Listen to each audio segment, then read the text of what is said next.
What exactly is the fourth dimension? What will you see when you enter four-dimensional space-time? Let's start with a kindergarten level difficulty. When you see this image, you think this is a hexagon formed by 6 triangles. Its outer vertices are all connected to the central vertex. When you rotate it, you will find that it is a cube.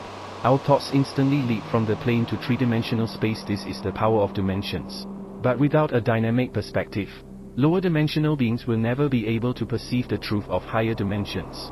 Therefore, beings in the lower dimensional world find it difficult to understand the higher dimensional world. So, what exactly are dimensions? In geometry, one-dimensional space is an infinitely long line. Two-dimensional space is created by adding a vertical line to the line. This results in a plane that has both length and width. Three-dimensional space adds height to the plane. It becomes a solid shape. For ease of understanding, let's assume this two-dimensional figure is you.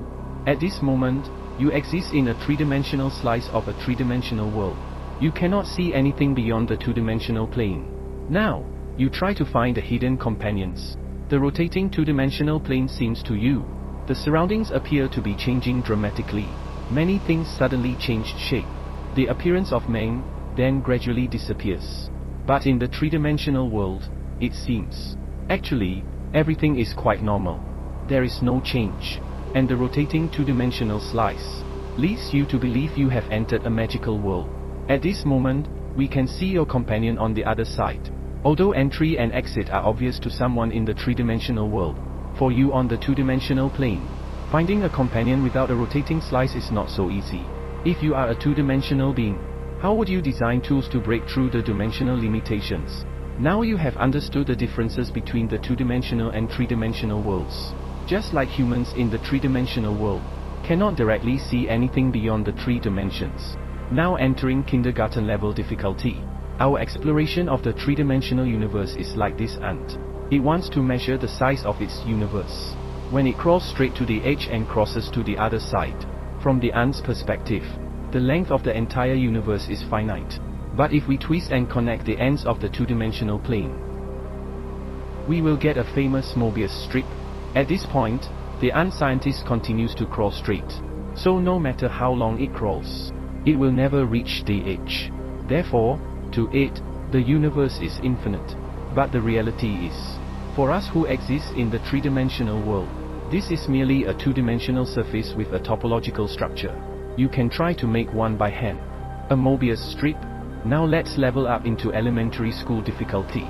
Consider a sphere. You can only see the outside. You cannot see the inside. Like a rectangle, it is a two-dimensional manifold. But it is a closed surface. Is there an ant outside that can freely walk to the inside? Let's return to the ant's perspective. This two-dimensional manifold is called a Klein bottle. It is a closed surface without boundaries. If an ant walks along its surface, it can reach the inside, and it will not encounter any boundaries or edges on the outside. As mentioned earlier, the outside and inside of the Klein bottle, although it is a closed surface, are actually the same side. A part of the Klein bottle seems to intersect with itself. This is merely a reflection of the limitations of 3D visualization. Do you remember that cube at the beginning of the video? Even though these edges appear to intersect, when a two-dimensional figure is elevated to three-dimensional space, you can understand the fourth dimension in the same way. Hence, you can now understand the 3D representation of a two-dimensional image. Objects that can only be embedded in 4 dimensions. Now you have fully understood the first 3 dimensions. To summarize, when a two-dimensional being looks at a circle, it can only see a line, but it cannot see the information of the entire circle. When a two-dimensional shape is elevated into three-dimensional space, its projection on the original two-dimensional plane may shrink to a point, causing lower dimensional beings to think it has disappeared. Now you have understood the first 3 dimensions. Congratulations on graduating elementary school, elevating to high school level, officially entering the 4th dimension. It's a bit brain twisting, so please pay close attention. The 4th dimension has 2 definitions. One is the spatial dimension defined mathematically, based on length, width, and height in 3-dimensional space. Adding a vertical direction forms a 4-dimensional hyperspace. The second is in physics, the space-time model in Einstein's theory of relativity. It considers time as the 4th dimension, equal to 3-dimensional space. This forms the 4-dimensional space-time continuum. Let's first look at the fourth dimension of space in mathematics. For example, this hypercube. The projection of the hypercube in 3 dimensions is like a shadow.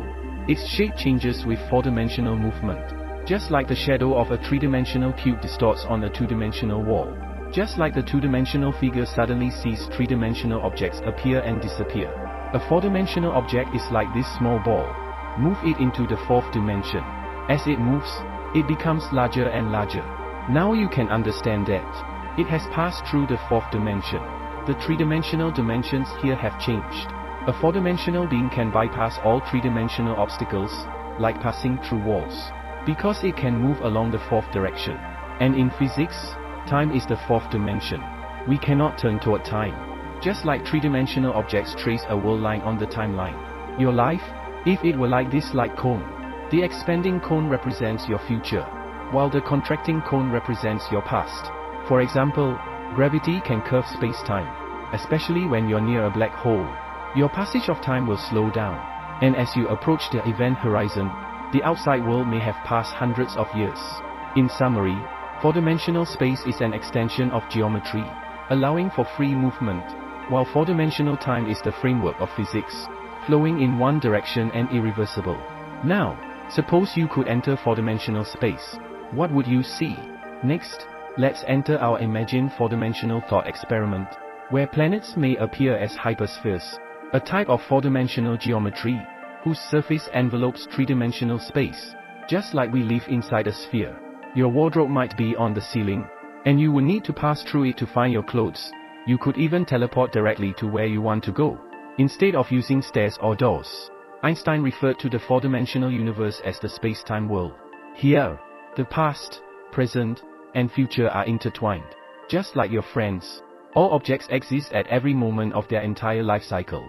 Of course, time travel is only a theoretical hypothesis. You can traverse time, returning to the past or entering the future. In an imagined 4-dimensional world, you can easily pass through 3-dimensional obstacles, such as walking through walls. You don't need to carry items.